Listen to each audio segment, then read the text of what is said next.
Welcome back to Vikram tutorial. जीव विज्ञान के नेक्स्ट सेशन में आप सभी का स्वागत करते हैं। सीधे हम लोग क्वेश्चन की ओर आगे बढ़ते हैं। पके हुए टमाटरों का लाल रंग इसकी उपस्थिति के कारण होता है, तो कैरोटेनॉइड इसका करेक्ट आंसर होगा। 1831 में एक कोशिका में केंद्र की खोज किसने की थी? तो इसका आंसर होगा रॉबर्ट ब्राउन। सेलुलोज भित्ति किसके सेलों में पाई जाती है? तो ये पाया जाता है पौधे में। डंबलाकार द्वार कोशिकाएं किसमें होती है? तो ये होगा गेहूं। क्वेश्चन नंबर 46, कोशिका किसके कारण स्फीत हो जाती है? तो इसका आंसर होगा सी, अंतःपरासरण। क्वेश्चन नंबर 47, अतिवर्धन का अर्थ है कोशिकाओं की संख्या में असामान्य वृद्धि। सबसे छोटा जीव जो स्वयं विकास एवं प्रजनन करने में समर्थ है वह है? तो इसका आंसर होगा माइकोप्लाज्मा। सेलुलर और मॉलिक्यूलर जीव विज्ञान का केंद्र कहाँ है? तो इसका आंसर होगा हैदराबाद। क्वेश्चन नंबर 50, जीवन की मूलभूत इकाई क्या है? तो आपको पता होगा कोशिका। मानव शरीर में मौजूद निम्नलिखित कोशिकाओं में किसमें माइटोकॉन्ड्रिया नहीं पाया जाता? तो लाल रक्त कोशिका में।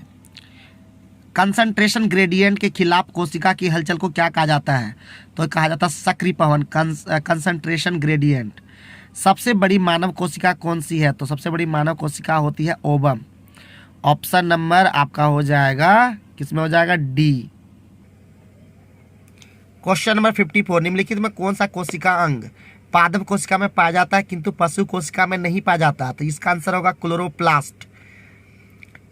कवक की कोशिका भित्ति किससे बनी होती है? तो ये बना होता है काइटिन की। और यहाँ पे हम डिटेल में भी आप देख पाएंगे सारी चीज़ों को। सितारों में प्लाज्मा का बनने का क्या कारण है? तो ये है उच्च तापमान। आगे यहाँ पे और भी बहुत सारा पॉइंट भी लिखा हुआ, ध्यान रखिएगा।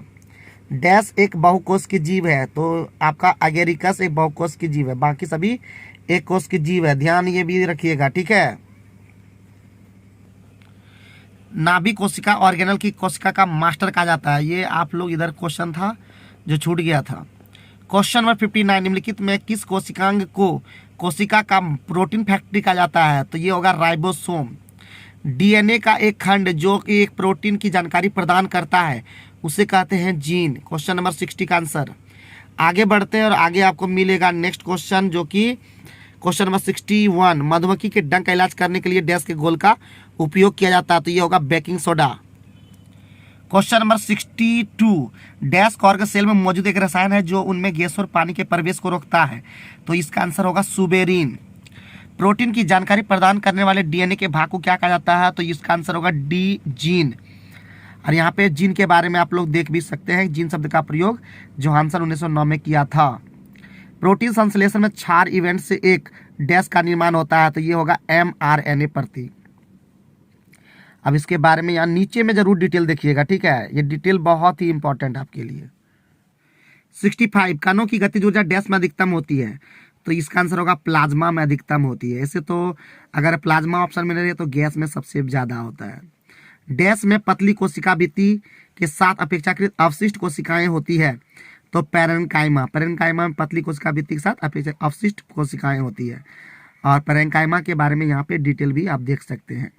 पादप कोशिका भित्ति किससे बनी होती है? तो पादप कोशिका भित्ति होता है सेलुलोज और पैक्टिन का बना हुआ। अस्थि कोशिकाएं का हार्ड मैट्रिक्स में अंतर स्थापित हो जाता है तो क्या हो जाता है, किससे बना होता है? तो ये हो जाएगा आपका कैल्शियम और फास्फोरस का। तो आज का सेशन इतना ही, अगले क्लास में फिर मिलेंगे और बात करेंगे। कल अगला चैप्टर होगा, तब तक आप लोग देखते रहिए और समझते रहिए और पढ़ते रहिए और एग्जाम जरूर क्रैक कीजिए।